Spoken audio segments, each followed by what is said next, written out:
lorsque votre problème est grave, que vous avez des gaz d'épais à répétition, un gros ventre toujours ballonné, des incontinences, des malaises divers qui vous empêchent de vivre. Donc, il est recommandé d'utiliser du bicarbonate de soude avec un petit peu de sel, une cuillère à café de chaque pour 1 litre d'eau. D'autres même ajoutent de la vaseline mais directement sur la peau pour faciliter l'évacuation ou même de la paraffine. Et bien sûr, c'est pas la peine de vous préciser que lorsque vous avez autant de problèmes, faites une rétention forte du produit en vous au minimum 10 minutes, entre 10 et 15 minutes. Ça va vous aider, mes amours. Le lavement intestinal est un procédé efficace qui consiste à un lavement en profondeur du gros intestin. Il existe plusieurs méthodes et recettes pour bien le faire. Vous allez me demander, mais Rose, pourquoi faire un lavement? J'en ai récemment parlé dans une autre vidéo qui vous montrait comment perdre du poids rapidement, très rapidement même. Mais avant d'aller plus loin, pensez à vous abonner, pensez aussi à la clochette de notification, likez et commentez. Le but du lavement intestinal est bien évidemment de prendre soin du corps. Le lavement va vider et nettoyer en profondeur le gros intestin sans causer aucun dommage puisque ceci est naturel. Il va ainsi éliminer les déchets résiduels et toxines. Ainsi, les bactéries mortes ou même en mauvais état contenues dans l'intestin seront éjectées. Le lavement intestinal peut être envisagé également en cas de constipation régulière ou encore de traitement post ou même pré-opératoire. La bonne nouvelle, c'est que l'équipement nécessaire pour le faire ne coûte rien. Il est possible d'opter pour une poire à lavement de 250 centilitres. Dans ce cas, l'utilisation est la plus aisée. Vous allez me demander, mais Rose, comment va-t-on faire ça? On l'a jamais fait ici. Je vais vous montrer ici des méthodes de lavement intestinal très simples. Pour cela, vous aurez besoin d'eau pure, de l'eau chaude que vous avez fait chauffer. C'est la solution la plus pratiquée.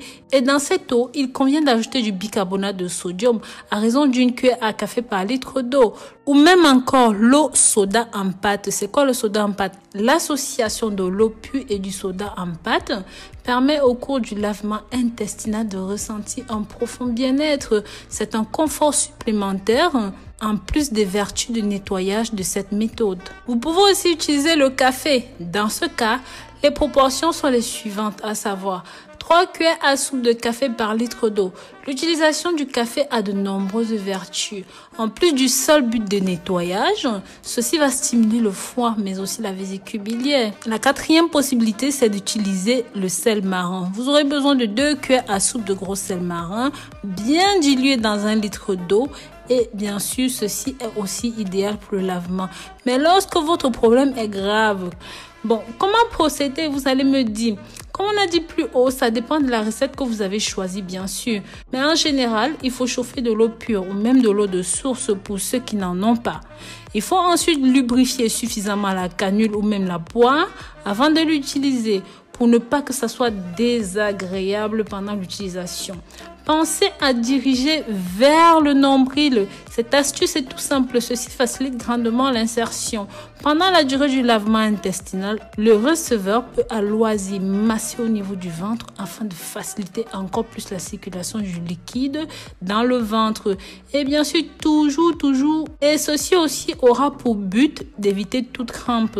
Si cela se produit malgré tout, dans ce cas, vous faites une pause, vous respirez très calmement et vous attendez que tout signe de crampe soit passé avant de reprendre l'opération.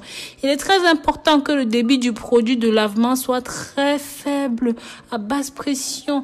Lorsque vous propulsez le contenu de la poire à l'intérieur, vous le faites très lentement, mes amours, tout doucement.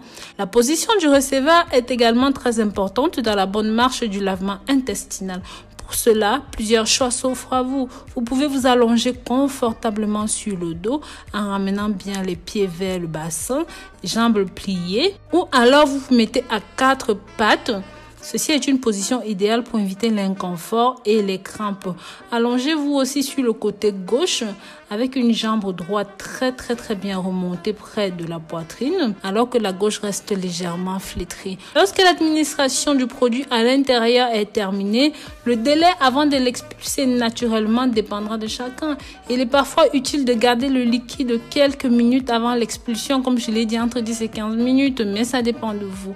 Sachez aussi que certaines personnes font leur lavement tout seuls et le font très mal, de manière très agressive avec les mauvais produits qui peuvent s'avérer irritants par la suite. Du coup, ces lavements peuvent ne pas soulager, mais plutôt détériorer l'état de la personne concernée. Et ceci n'est pas forcément conseillé.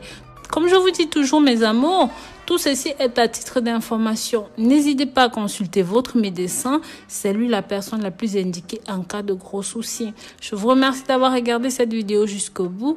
Likez et commentez, mais surtout, partagez pour que ça touche un maximum de personnes. Bisous.